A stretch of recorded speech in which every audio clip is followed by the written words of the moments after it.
The Boy Who Wanted to Shudder. In a cozy cottage, a man lived with his 2 sons. The older son, Franz, was clever and capable. The younger son, Hans, was not so clever, but he was kind. The only thing Hans ever wanted was to learn how to shudder. "It's not fair," he'd say. "Franz knows everything, and I don't even know how to shudder." His father would sigh a heavy sigh.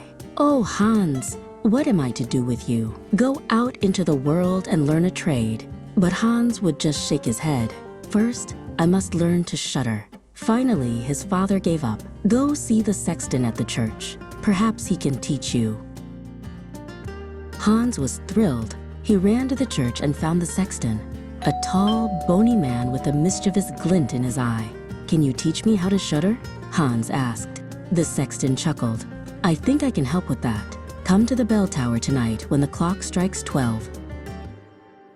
That night, Hans sat alone in the dark bell tower. Suddenly, a figure in a white sheet leaped out from behind the great bell. "Woo!" it wailed. Hans just laughed. "You must be the bell ringer," he said, and gave the clumsy ghost a little push. The sexton tumbled down the winding stairs, clattering and clanging all the way. Hans felt disappointed. "That wasn't scary at all," he said to himself. "If I want to learn how to shudder, I must go out into the world and find it myself." So Hans packed a small bag and set off on his adventure. He walked all day, and as night fell, he entered a dark, spooky forest. Strange shapes twisted in the shadows, and eerie sounds echoed through the trees. But Hans just hummed a happy tune. "What a wonderful, quiet place for a stroll," he said. The next day, Hans arrived at a town where everyone looked worried. They told him about a haunted castle nearby. "The king has promised a great treasure and his daughter's hand in marriage to any man brave enough to spend 3 nights there," a man whispered. "But no one has ever survived." "A haunted castle," Hans exclaimed. "That's the perfect place to learn how to shudder." He marched straight to the king's palace. The king, who sat slumped on his throne, looked surprised. "You wish to spend 3 nights in the haunted castle?" he asked. "You are not afraid?" Hans just grinned. "I don't know how." The king allowed Hans to bring a fire, a turning lathe, and a carving bench with him into the castle. As the huge castle gates creaked shut behind him, Hans felt a thrill of excitement. "Now we'll see," he said, and he built a roaring fire in the giant fireplace. Suddenly, a voice cried out from the corner, "Mio, WW, we are cold." Hans looked up and saw 2 enormous black cats with fiery eyes. They sat glaring at him. "Well, come warm yourselves," said Hans, "but don't get your fur too close to the flames." After they had warmed up, the cats said, "Come, let's have a game of cards." "With pleasure," said Hans. But when he saw their long claws, he said, "First, I must trim your nails." He cleverly trapped their paws on his carving bench, and, before they knew it, the cats had lost their claws and their desire to play. They vanished with a yowl.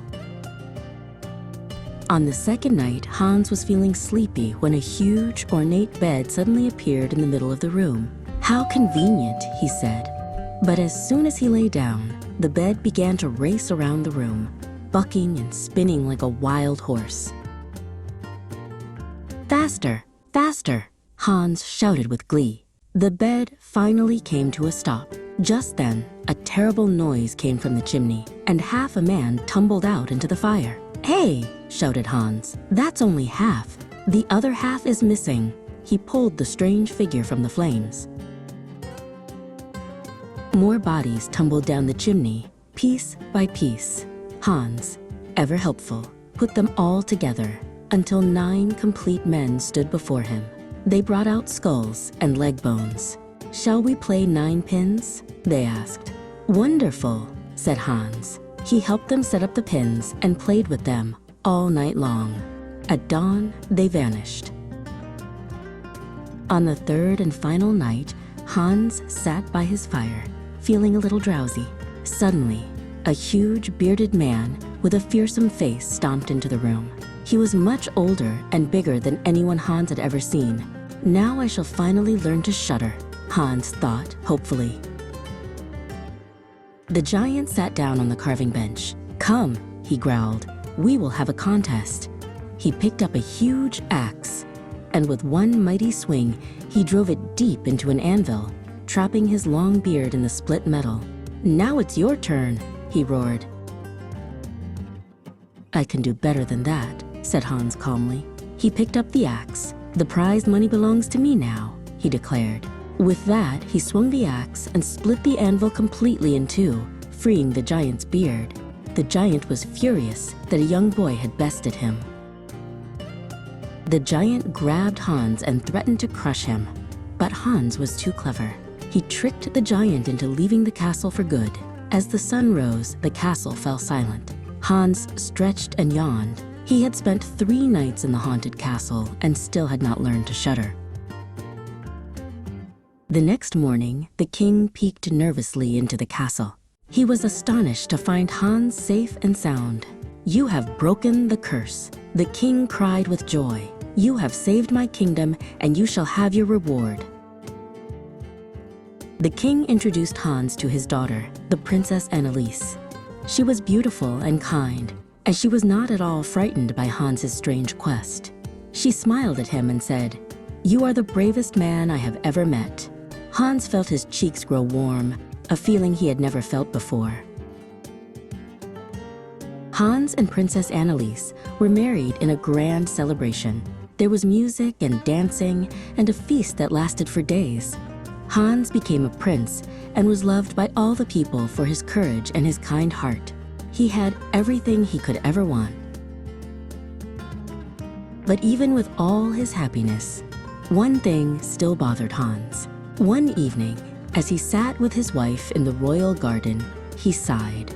My dearest Anneliese, he said, I have faced ghosts and skeletons and giants, but I still have not learned how to shudder. Princess Anneliese wanted more than anything to help her husband. Her clever waiting maid, Ida, whispered a secret plan in her ear. The princess's eyes lit up and she giggled. That's perfect, she whispered back.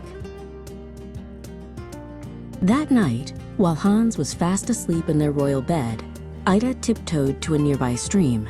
She filled a large wooden bucket with icy cold water and dozens of tiny wriggling fish. Very carefully, she carried the sloshing bucket back to the prince's bedside. With a nod from the princess, Ida poured the entire bucket of icy water and wriggling fish all over the sleeping prince. Yikes! Hans leaped out of bed, shivering and shaking from head to toe. Brr, R, R, R.